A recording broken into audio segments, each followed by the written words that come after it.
ጠዋት 12 ሰዓት ይላል። ሽን ዶንግ-ሂዩክ ለግዳጅ ስራ ተሰልፏል። በፊቱ ለማምለጥ ስትሞክር የተያዘች አንዲት ሴት ትታያለች። ሽን ይህን መሰል ቅጽበት ከ100 ጊዜ በላይ በአይኑ ተመልክቷል። ሽን የተወለደው በዚህ እስር ቤት ውስጥ ነው። የቤተሰቡ ወንጀል ደግሞ ከዚህ እስር ቤት ፈጽሞ እንደማይወጣ ይደነግጋል። ዛሬ ግን ለማምለጥ ወስኗል። ከዚህ ቀደም ማንም ሰው ተሳክቶለት አያውቅም። ከተያዘ ደግሞ ሞት ይጠብቀዋል። ይህ በሰሜን ኮሪያ ካምፕ 14 አሰቃቂ እስር ቤት ውስጥ እየተካሄደ ያለ እውነተኛ ታሪክ ነው። ተንቀሳቀስ ይላል ጠባቂው። ሽንም ያለ ምንም ማመንታት ትዕዛዙን በመቀበል አንገቱን ደፍቶ በፍጥነት መራመድ ጀመረ። እስከሚያስታውሰው ድረስ በሳምንት 7 ቀናት በቀን ለ16 ሰዓታት ሲሰራ ቆይቷል። ዛሬ ደግሞ ሽን የማገዶ እንጨት እየሰበሰበ ይገኛል። ባለፉት 20 ዓመታት ውስጥ ይህንን የሥራ ጣቢያ የጎበኘው አንድ ጊዜ ብቻ ነው። ቦታው ደግሞ ለማምለጥ ትክክለኛው ስፍራና ትልቁ አጋጣሚ ነው። ይሁን እንጂ ጣቢያው በጥብቅ የተጠበቀ በመሆኑ ለማቀድ ያለው ጊዜ እጅግ አጭር ነበር። በመሆኑም ሽን ጠዋት ላይ የደህንነት ድክመቶችን መለየት፣ ቀጥሎም በእኩለ ቀን ለማምለጥ የሚያስፈልጉትን ማንኛውም አይነት እቃዎች መስረቅ፣ በመጨረሻም ምሽት ላይ ማንም በማይመለከትበት ወቅት ነፃነቱን መቀዳጀት። ሽን የማገዶ እንጨት ጣቢያው እንደደረሰ ዛፍ መቆረጥ ጀመረ። ከአካባቢው ጋር መመሳሰል እጅግ አስፈላጊው ነገር ነው። ምክንያቱም አንድ ጠባቂ አካባቢውን ሲያጠና ካየው አጠራጣሪ ስለሚሆን ሊደበድበውና ሊያሰቃየው ይችላል። ነገር ግን ስጋት የሚፈጥሩት ጠባቂዎች ብቻ አልነበሩም። የእስረኞቹ በረሃብ አለንጋ መገረፍ፣ ለጥቂት ምግብ ሲሉ አሳልፎ የመስጠት ወይም የመጠቆም ተግባር በየቀኑ እንዲፈጸም ምክንያት ሆኗል።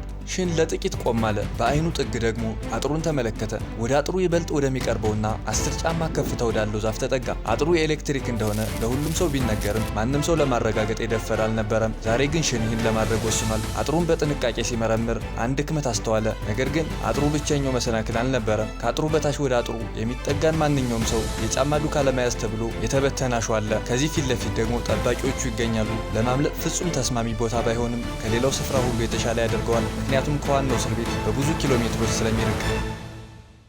ሽን በየ10 ደቂቃው የጠባቂዎች ዝውውር ላይ ክፍተት መኖሩን አስተዋለ። ይህ ጠባቂው ሳያየው ወደ አጥሩ ለመሮጥ በቂ ጊዜ ነው።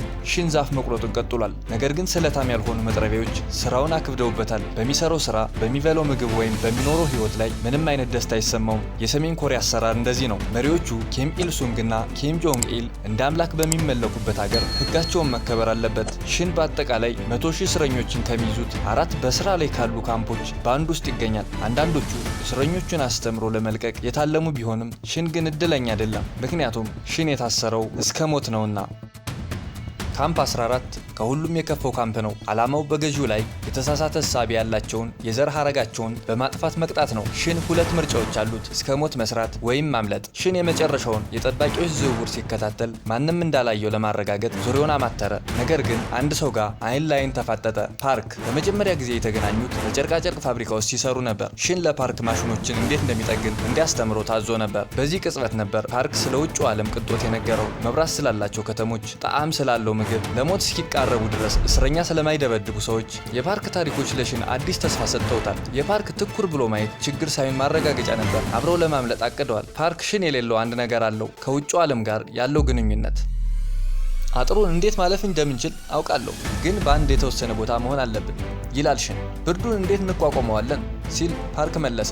ሽንም ፈገግ አለ። ለሱም እቅድ አለኝ። ሽን እዚህ የሚጠብቀው ቤተሰብ የለውም። ቢኖረውም እንኳን እነሱን ማግኘት ፈጽሞ የማይቻል ነው። በመጀመሪያ ድክመቱን ለይተዋል። በመቀጠል የሚያስፈልጋቸውን ማንኛውም ነገር መስረቅ አለባቸው። ከዚያም ጨለማን ሽፋን በማድረግ ማምለጥ ይጀምራሉ። ሽን መጥረቢያውን ሲያወናጭፍ ከፍተኛ የፉጨት ድምፅ ሰማ። የምሳ ሰዓት ነው። ወደ ዋናው የካምፕ ክፍል መራመድ ጀመሩ። ሽን ከብርድ የሚከላከልበትን ነገር ለመስረቅ ያለው ጊዜ አጭር ነው። ሽን ወደ መመገቢያ አዳራሹ ገባ። የተቀቀለ ቀይ ስርና የብረት ሽታ ይሸታል። በቀን ለ2 ሰዓት ብቻ መብራት ስላለ ክፍሉ ጨለማ ነው። ሽን ተሰለፈ። የምግብ እጥረት ሆዱን ዘወትር ያማዋል። ከምግብ መስኮቱ በስተጀርባ ጠባቂው በቆርቆሮ ሳህኖች ውስጥ ምግቡን ይጨምራል። ውሃማ ወጥ ነው። እድለኛ ከሆኑ ጥቂት በቆሎ ወይም አጥንት ሊገኝ ይችላል። በክረምት ወቅት ጥንካሬን ለማግኘት አይጥ መብላት የተለመደና አስፈላጊ ነገር ነው። ምግቡን ይዞ ወደ ኋላ ሄዶ ተቀመጠ። ሁሉም እንደ እቅዱ ከሄደ ይህ ካምፕ 14 ውስጥ የሚመገበው የመጨረሻው ምግብ ይሆናል።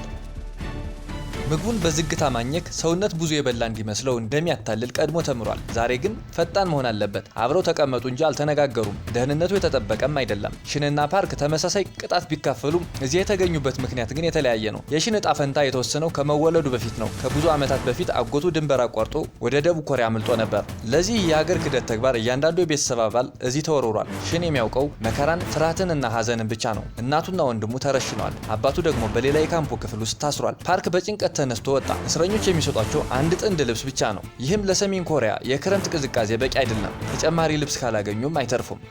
ሽን እስካሁን ካጋጠሙት ሁሉ እጅግ አደገኛ የሆነውን ውሳኔ ለመተግበር ወደ መኝታ ክፍሉ አመራ። ክፍሎቹ ጠባብ፣ ወለላቸውም ቀዝቃዛ ኮንክሪት ነው። በዚህ አስጨናቂ ክፍል ውስጥ እስከ 50 የሚደርሱ ወንዶች ተጨናንቀው ያድራሉ። ሴቶች ደግሞ በተለየ ቦታ ይገኛሉ። ሁሉም እስረኞች ያለምንም ብርድ ልብስ ወይም ትራስ ባዶ ወለል ላይ ይንከባለላሉ። ቅዝቃዜውን ለመቋቋም በለበሱት ልብስ ለመተኛት ይገደዳሉ። ካልሆነ ደግሞ በቁም መገተራቸው አይቀሬ ነው። የሽንት ቤት አገልግሎትም በባልዲ ብቻ የተወሰነ ሲሆን ሳሙናም ሆነ ወረቀት ማሰብ ቅንጦት ነው። ሽን በክፍሉ ጥግ ወዳለው ምንጣፍ አጠገብ ተንበረከከ። ለቀናት አንዱን እስረኛ በንቃት ሲከታተል ቆይቷል። በልብስ መቁረጫ ክፍል ውስጥ በመስራቱ ለራሱ ተጨማሪ የክረምት ልብስ በድብቅ ሰፍቶ ነበር። በዚህ ጨካኝ ስርዓት ውስጥ ሌላ እስረኛ ሲሰርቅ ቢያይ ወዲያውኑም ይጠቁማል። ምክንያቱም እነዚያ ሙቅ ልብሶች ለሽን በህይወትና በሞት መካከል ያሉ ብቸኛ አማራጮች ናቸው። በመጨረሻም ማንም እንደማያዩ ባረጋገጠበት ቅጽበት የተሰፋውን ልብስ አንስቶ ከስራ ልብሱ ስር ደበቀው። በዚህ መሃል ነበር በድንገት አንድ ድምፅ በክፍሉ ውስጥ ያስተጋባው። ፍተሻ! ሽን ደነገጠ። ፍተሻዎች አብዛኛውን ጊዜ በዘፈቀደ ናቸው፣ ግን ምናልባት አንድ ነገር አስተውሎ ይሆናል። ተሰለፉ! እጆቻችሁን በጭንቅላታችሁ ላይ አድርጉ። ሽን እጆቹን አነሳ። መሪው ጠባቂ ተራመደና በበሩ አቅራቢያ ወዳለው አረጋዊ እስረኛ ጠቆመ። ጠባቂው ልብሱን ሲፈትሽ በጨርቅ የተጠቀለለ ምግብ አገኘ። ለልጅ ልጄ ነው እባክህ። ሽማግሌው ንግግሩን ሳይጨርስ ጠባቂው መተው። ሰውየው ወደቀ። ሌላ ጠባቂ በብረት ዘንግ መምታት ጀመረ። 10፣ 15፣ 20 ቀጠለ። ሌሎች ደንግጠው ቆመዋል። ማንም ድምፅ አያሰማም። ቀጥሎ ሽን ቢመረመርና ሁለተኛው ዩኒፎርም ቢገኝ ነገሩ ሁሉ ያበቃለታል። ጠባቂው ወደ ሽን ዙሮ ጠቆመ። አንተ ወደፊት ና! የሽን ልቦች ክፉኛ መቱ። ጠባቂው መፈለግ ጀመረ። ትከሻውን፣ እጆቹን። እጆቹ ወደታች ሲወርዱ የሽን ሰውነት ውጥረት ውስጥ ገባ። ጠባቂው እግሮቹ እንዳሰሰና ቆመ። ዙሪያውን ዙሮ ሽንን አይኑን አየው። ረጅም ዝምታ። ከዚያም ንጹህ ነው አለ። ሽን ወደ ቦታው ተመለሰ። ሁለተኛ እቅዳቸው ተጠናቋል። ክፍል ውስጥ ያለው ዝምታ ለጥቂት ጊዜ ቆየ። የደውል ድምፅ ተሰማ። የከሰዓት በኋላ ስራ መሆን ነው። ሽን ወደ ማገዶ ቦታው ሲሄድ ፓርክን አየው። እስካሁን ሁሉም ነገር በታቀደው መሰረት እየሄደ ነው። ይህም ይበልጥ ያሰገዋል። በማምለጫ ቦታው በኩል ሲያልፉ ሽን ስለ ፓርክ አሰበ። ፓርክ በፒዮንግያንግ የቴኳንዶ ማሰልጠኛ ማዕከል ኃላፊ ነበር። ስራውን ካጣ በኋላ ግን ነገሮች ሁሉ ተቀየሩ። ስራ ሆኖ ሳለ በህገወጥ መንገድ ወደ ቻይና ተሻገረ። ከአንድ ዓመት በኋላ ለምርጫ ድምፅ ለመስጠት ሲመለስ ተያዘ። በስለላ ወንጀልና ክርስትናን በመቀበል ተከሶ ከባለቤቱና ከትንሽ ልጁ ጋር ወደ ካምፕ 14 ተላከ። ከዚህ በኋላ ባለቤቱንም ይሁን ልጁን አይቷቸው አያውቅም። ሽንና ፓርክ ስራ መስራት ጀምረዋል። ብርሃኑ ሲደበዝዝ እንቅስቃሴ ያደርጋሉ። ጠባቂዎች በየ10 ደቂቃው የሚያደርጉትን ዝውውር እስኪያልፍ ጠበቁ። አሁን ነው አለ ሽን። ፓርክ በፍርሃት መንቀሳቀስ አልቻለም። ሽን እጁን ይዞ ሩጥ አለው። ወደ አጥሩ ሲቃረብ ሽን በበረዶ ላይ ተንሸራቶ ወደቀ። እሱ ከመነሳቱ በፊት ፓርክ ቀደመው። ፓርክ በአጥሩ ውስጥ ለማለፍ ሲሞክር ከፍተኛ ብልጭታ ታየ። ፓርክ በኤሌክትሪክ ተመታ። ሽን ፓርክን ቢጠራው መልስ የለም። የፓርክ ክብደት አጥሩን ስላሰፋው ሽን የፓርክን አካል እንደ መከላከያ በመጠቀም አጥሩን ለማለፍ ሞከረ። በዚህ መሃል የእግሩ ክፍል ከኤሌክትሪክ ሽቦው ጋር ተነካካ። ከፍተኛ ህመም አጋጠመው። ቢሆንም አጥሩን አልፎ ወጣ። ካምፕ ውስጥም የማስጠንቀቂያ ደወል ተሰማ። ሽን በበረዶ ውስጥ እየተንከባለለ ወደ ታች ወረደ። እግሩ በከፍተኛ ሁኔታ ተቃጥሏል። ብቸኛው ጓደኛው ፓርክ ግን ህይወቱ አልፏል። ሽን መሮጡን ቀጠለ። በአንድ የእርሻ ቤት ውስጥ ተደበቀ። አንድ ያረጀ ወታደራዊ ዩኒፎርምም አገኘ። በህመም ብዛት እዚያው ራሱን ሳተ። ከ3 ሳምንታት ጉዞ በኋላ በህገወጥ መኪኖችና ባቡሮች በመታገዝ ሽን የቻይና ድንበር ደረሰ። አንድ ያገኘው ሽማግሌ ለድንበር ጠባቂዎች ጉቦ እንዲሰጥ መከረው። ሽን ያገኘውን ወታደራዊ ዩኒፎርም በመልበስና ሲጋራና ምግብ ጉቦ በመስጠት ወደ ቻይና ተሻገረ።